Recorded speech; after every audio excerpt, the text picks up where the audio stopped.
Hey everyone, welcome to another episode of Wholistic Hearts. I'm your host, Kristen Chadwick, and again, I want to say thank you so much for all the support and continuing to show your love through my new platform of supporting this podcast, which is buymeacoffee.com. And just want to give a shout out to the many people that have blessed my socks off there.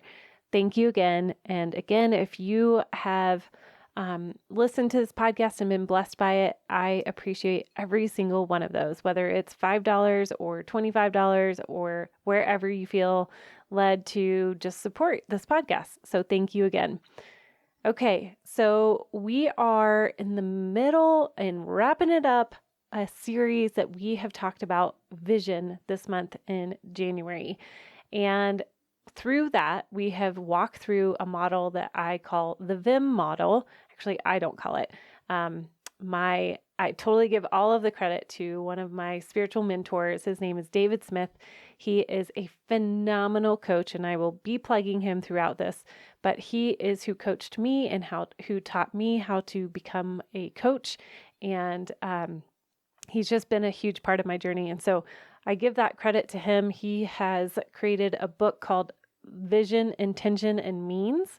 And so I will post a link down below if you want to dive in deeper, check it out. But more importantly, if you guys need coaching from an incredible man, his name is David Smith, and I will post all his information down below.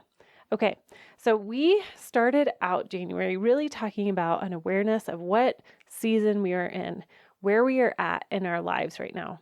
In episode 48, we really talked about vision and how to discover your vision. And then in episode 49, we also talked a lot about intentions. And I want you to pull all of that together. And we're going to today talk about the last thing, which is means. We're going to talk about what does it look like to lean into all of those vision, intention, and means and partner with God in our lives to develop and further ourselves in Him. So Jesus, you guys know I love me some Jesus. I love the bearded man. As my good friend Eugene says, the bearded man from Nazareth. He is just a favorite. So he is one of the most brilliant coaches of all time. One of the things that David taught me through the coaching program that I did with him was to notice how much Jesus asked questions. He really is the most brilliant question asker. And as a coach, that is our job, is to ask questions that provoke and really pull out the person that we are coaching, because you are your biggest expert. We are not the experts. As a coach, it is a different role than a mentor or a teacher.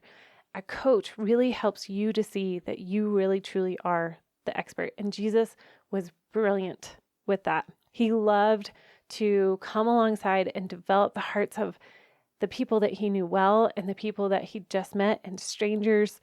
And he chose to have 12 specific disciples come along and follow him. And today he invites you to be with him, to see the gifts that he's put in your heart. It's up to us to say yes, and it's up to us to partner up, and it's up to us to saddle up and go for the ride. So let me come back to what does means mean? Means is the how. It's the how we get to the vision.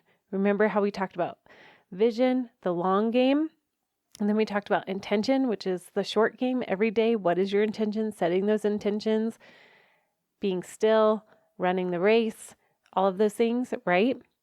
So today is the means, it's the how. And I want to read to you Proverbs 2:1-9. So bear with me as I read through this.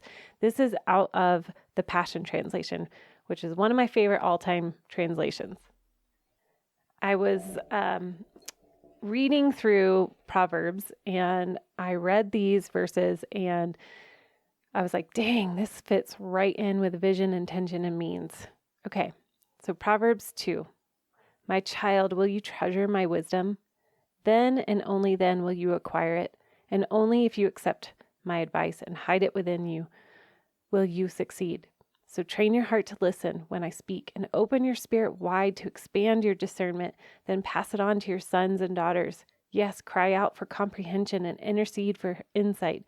For if you keep seeking it like a man who seek for sterling silver, searching the hidden places for cherished treasure, then you will discover the fear of the Lord and find the true knowledge of God. Wisdom is a gift from a generous God, and every word he speaks is full of revelation and becomes a fountain of understanding within you. For the Lord has a hidden storehouse of wisdom made accessible to his godly ones.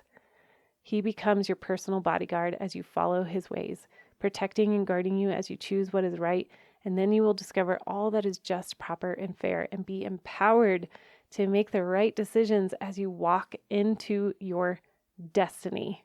Woo-wee! Can I get a hallelujah, amen? That is incredibly powerful. My biggest thing that I want you to hear is that it is a treasure hunt. It is like a little kid finding a treasure map and being so excited. That is the invitation. Okay? Because I love this little spot right here in verse 4. If you keep seeking it like a man who would seek for sterling silver, searching in hidden places for cherished treasure, then you will discover the fear of the Lord and find the true knowledge of God. Wisdom is a gift from a generous God, and every word he speaks is full of revelation and becomes a fountain of understanding within you. Oh, here it is. This is really where I wanted to highlight. For the Lord has a hidden storehouse of wisdom made accessible to his godly ones. He has a hidden storehouse, but it's available to the people that he loves. Is that not the most incredible gift? It just takes us listening and asking and interceding for understanding. Oh, it's just so, so, so good. I'm just letting that soak in.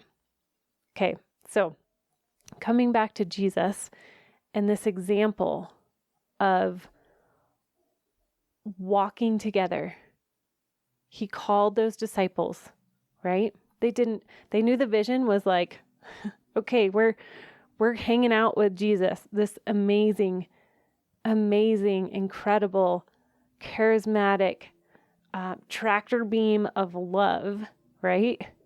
And Jesus knew each of them just as he knows you. And he knew the means on how they were going to get to this vision.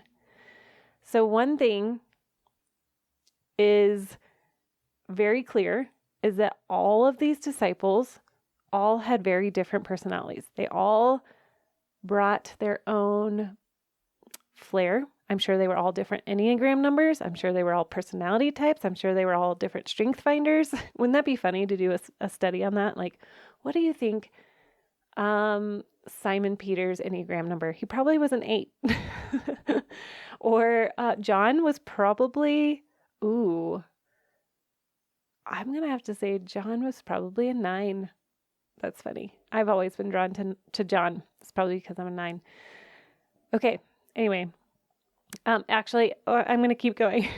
Doubting Thomas, I guarantee you, was an Enneagram 5. Okay, that's enough. Side note.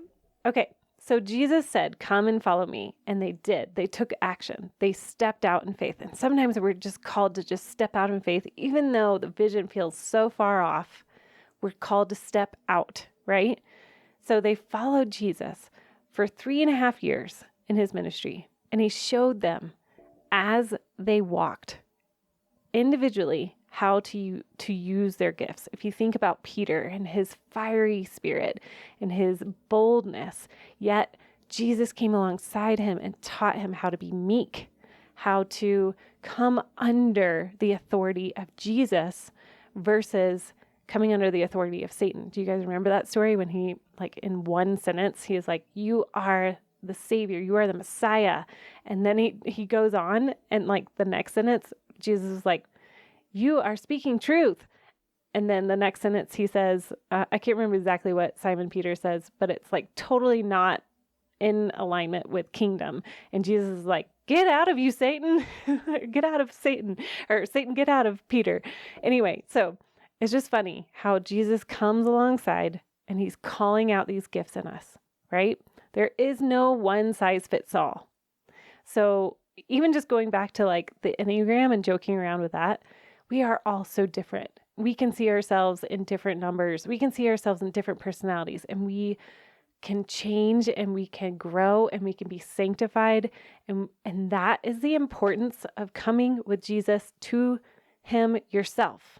You can hire a coach, you can hire a mentor, you can hire or have a friend coach you, or you can be in a Bible study, you could go to church, but nobody is going to walk you through discovering who you are, your vision, and how you're going to get there other than Jesus. Jesus is the real deal. He has hidden treasures and storehouses and gifts for you of wisdom and understanding as an opportunity to get to know him. Okay, I want to read you another little excerpt in David's book, Vision, Intention, and Means. He quotes Eugene Peterson, and he says, "The ways that Jesus goes about loving and saving the world are personal, nothing disembodied, nothing abstract, nothing impersonal, incarnate, flesh and blood, relational, particular, local.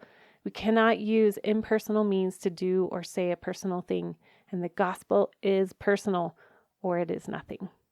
Woo! Y'all, that right there is powerful. Jesus is personal.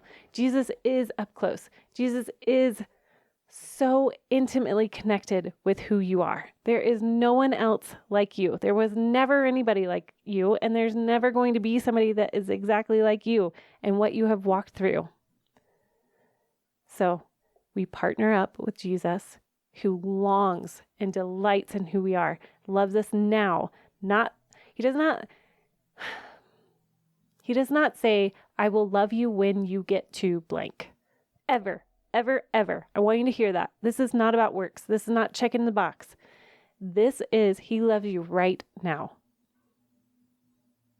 Whether you're stepping into your gifts or not, but he wants you to live the best life that he has given you to live. And so, how do we take our vision and partner up with Jesus in this way?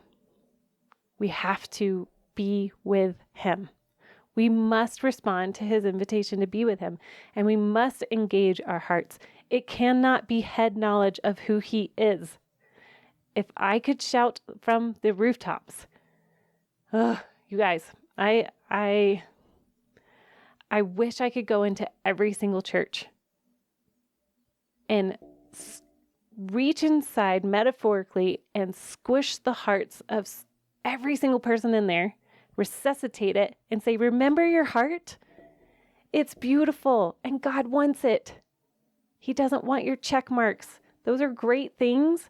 They are culturally beautiful, but what does he want? He wants our heart. He wants our fear. He wants our passion. He wants our delight. He wants our sadness. He wants our grief. He wants our anxiety. He wants our struggle. He wants our joy. He wants our happiness. He wants our abundance. He wants where we don't even know how to give him. He wants the calloused places of our hearts. He wants our worship. He wants our oh my gosh, he just wants all of you. And there are so many Christians that show up every Sunday to church to check the box. And I am determined to wake up the church, and I'm getting heated because I am seeing this hunger in my children to see real kingdom changers. And what does it mean to follow Jesus on a real level? You can be known for your morals and what's right and what's wrong and all of those things. But if you are not connecting with the heart of God, with the heart of Jesus, you better check yourself, because you have a generation that is watching you. They are watching how you live your life.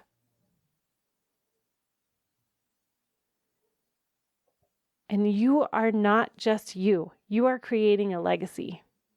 And we must respond to his sweet invitation to bring our whole heart to him.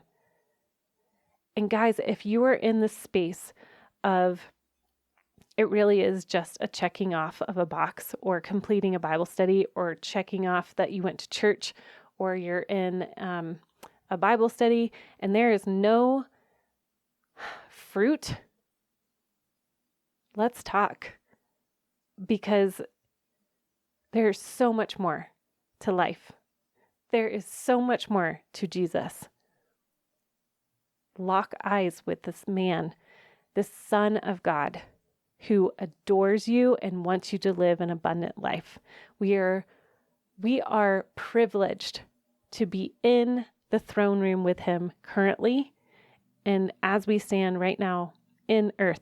One of the things that Jesus prayed about, okay, I'm going to just say this last thing and I'll be off my little tangent. I asked the Holy Spirit to speak through me right before this, and I really feel like he is highlighting this. But one of the things when Jesus said, this is how you pray, he said, as in heaven, here on earth as it is in heaven, right? Depending on what translation you're reading. What does that mean? It means bring kingdom here. How? How do you do this? By meeting with Jesus, knowing who he is, seeing how he interacts with people, feeling the love for people around you through the eyes of Jesus. And we won't know how to do that unless we are spending time with him.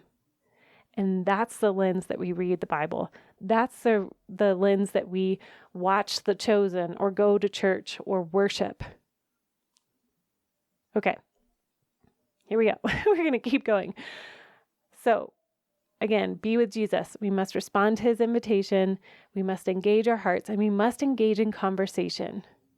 We have to be open, honest, authentic, humble, worshipful, thankful, and have a listening ear. Just like I read in Proverbs 2, a huge portion of this is listening.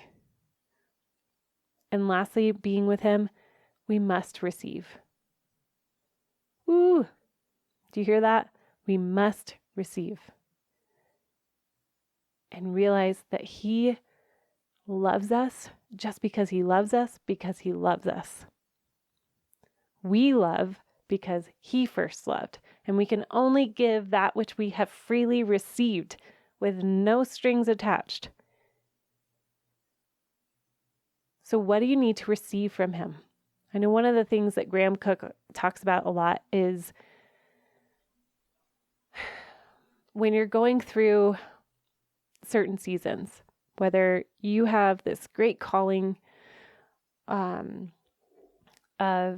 creating ministry, or you are feeling led to further your relationship with the Lord, or serve, or I'm trying to think of different examples, or you're just in a season of hibernation and grief, or the dark night of the soul. And one of the questions that we can ask is, who are you for me right now? So maybe that's where you're at. And the invitation is to ask, be with him, and say, Jesus, who do you want to be for me right now? Okay. The second way we can partner up with our vision and intention is through spiritual camaraderie. And this means like finding somebody who is a mentor, finding a group, finding a like-minded people who are after the same thing. There's a quote by Jonathan Campbell in the book, The Way of Jesus, and he says, "We are social beings who need one another, not just for physical survival, but also for spiritual sustenance as we journey together." We need one another. We cannot do this journey alone. God calls us into community. If Jesus didn't walk alone, the Son of God, we should not either. He had 12 disciples. And then even inside of that, he had within that group those 3 closest friends. If you are struggling in this area, I highly encourage you to pray and ask him to bring community and to have the courage to show up. One of the things, I've shared this on here when Joshua came on, my husband, and we talked about community and the importance of community. And when we were first married, we had very little community. We had our close friends, maybe 1 or 2, but we lost a lot of friends when we were dating just because we definitely got all consumed in each other and pushed a lot of people away. And when we got married, we quickly realized how much we needed community. And we started to pray. We were like, God, show up. We need community. We can't do this alone. And little by little, he grew our community too. We have the same group of friends that when we first were married, there's about 10 of us. And we have all been in each other's lives since before kids. And that to me is not the norm, which is so sad. So pray, ask God, and he will give you a community. Okay.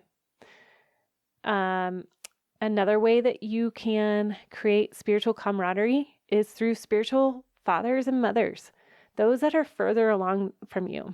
I just heard a conversation of somebody who we were talking about how we were longing for somebody who is further along than we are spiritually to come alongside in this season. Do you feel like that?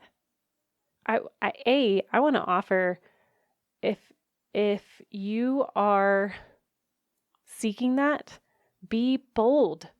Find somebody in your community that you can ask to be spiritually mentored by. And bringing it back to your vision, is it somebody that has already walked a similar road? Because that would be amazing. So I want to give an example of this on different spiritual mothers and fathers that have been in my world in various capacities. I have thankfully been so blessed by my own mom, who has been a spiritual mother to me in more ways than just being my mom. But I've also had so many women come alongside me in different seasons. I know in my mothering journey, when I had 4 littles, I had a beautiful mentor, spiritual mentor, come alongside me and just bless the socks off of our family. And she was a huge light in our world. Then as I got a little bit older, I had another spiritual mentor enter into my life. And we went on walks. We would talk about what was going on, and she would just speak truth, man. We need those mothers and fathers that can be like, hey, don't go down that path.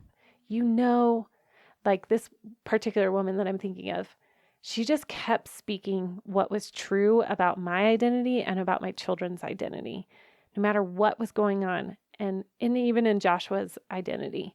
And it was so powerful and so uplifting. So again, if you are searching for that, pray, ask the Lord who could be a good fit for you. Maybe it's through your church, maybe it's through your neighborhood, through another avenue. I really encourage you to find somebody who you can be bold and say, hey, would you want to meet with me like once a month? And we could talk about blank. Okay, another suggestion is to look around you as your peers and those that are in the same place as you are along the journey, but they also want to encourage you. This would be an example of, I put out into the world on Instagram, I said, does anybody want to be on a text thread to be encouraged to work out? Because I love the accountability, and I love knowing that there are 3 other women that are in a similar place that we want to follow through on our committing to ourselves to nourish and move our bodies. And so I just started that.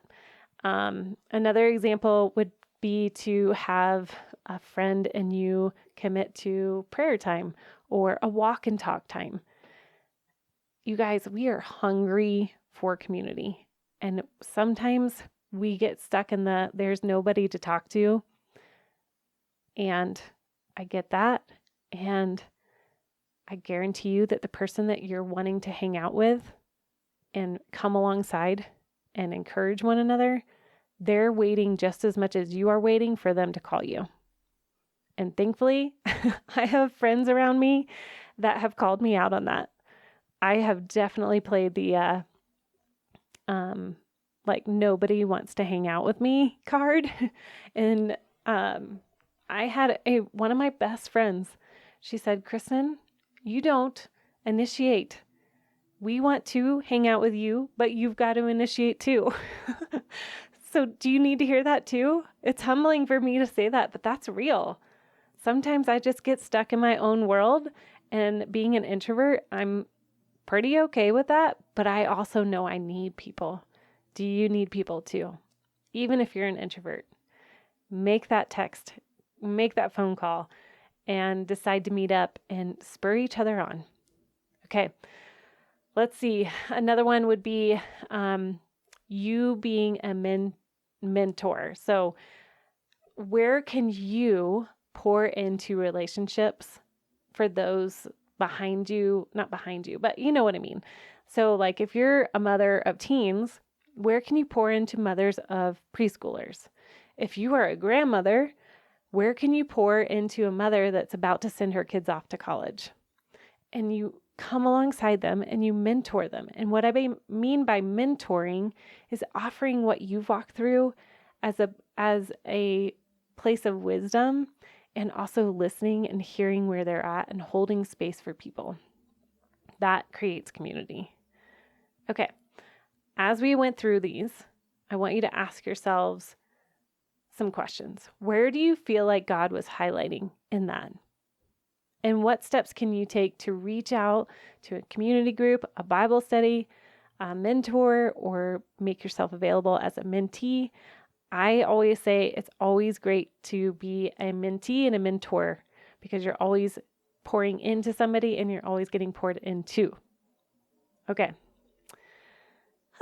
All right. So we are partnering up with Jesus, right, to make this vision come into fruition. And like I said, this is all the ways that we are the means of how we're going to do that. So be with Jesus, the community, spiritual camaraderie, and lastly, our life experiences. Jesus was an expert visionary, and he knew his disciples learned through, he knew his disciples learned through experiences, and he taught through story, metaphor, and tons of questions. Like I said, he was the greatest coach of all time. And so if you think about all of the ways that you have lived your life, he wants to teach you through those experiences. If you haven't seen The Chosen, it's a little bit of a spoiler alert, but not too much of a spoiler alert. But okay, so season 3, episode 2, it's probably, it is my favorite episode of all time in the series. If I don't see another one, I'm okay with that because I feel like I had a for real encounter with Jesus, not the actor, but literally I felt him in my heart in this scene in The Chosen where he talks to James, who has in the show, it's a fictional show, obviously, but it's based off of stories of the Bible.